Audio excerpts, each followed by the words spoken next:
ஜம்மு காஷ்மீரில் தீவிரவாதியால் சுட்டுக் கொல்லப்பட்ட சுற்றுலா பயணிகளுக்காக அஞ்சலி செலுத்தும் வகையில் சேலம் கோட்டை பகுதியில் பாஜக தலைமையில் அனைத்து கட்சிகளும் இணைந்து மற்றும் பொதுமக்களோடு அஞ்சலி செலுத்தும் வகையில் சுமார் 100க்கும் மேற்பட்டோர் கலந்து கொண்டனர்.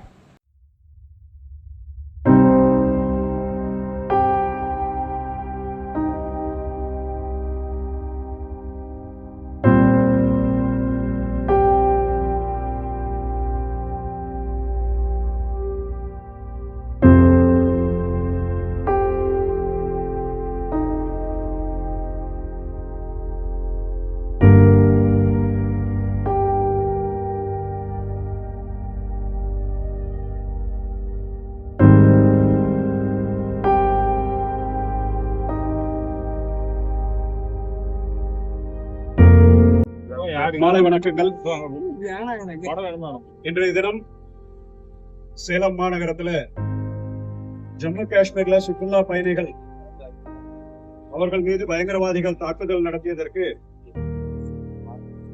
கண்டனம் தெரிவிக்கும் வகையிலும்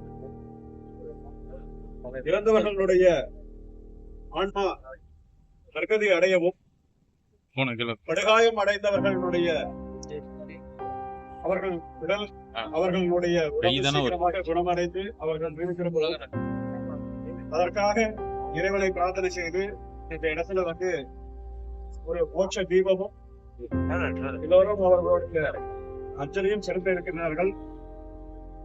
இந்த இடத்துல நம்ம மோட்ச தீபம் ஏற்றுவோம். அதற்கு பிறகு உறுதிமொழி இருக்கு.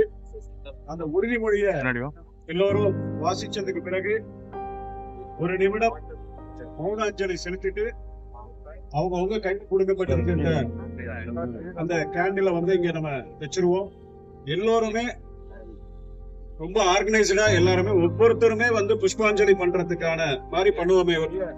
யாரும் வந்து ஒருத்தரை முந்தி கொண்டு வர மாதிரி இல்லாம மௌன அஞ்சலி நிகழ்ச்சி இது மற்ற எந்த அரசியல் கட்சி நிகழ்ச்சி போல அல்லாமல் எல்லோரும் சுய ஒழுக்கத்துடன் நாம வந்து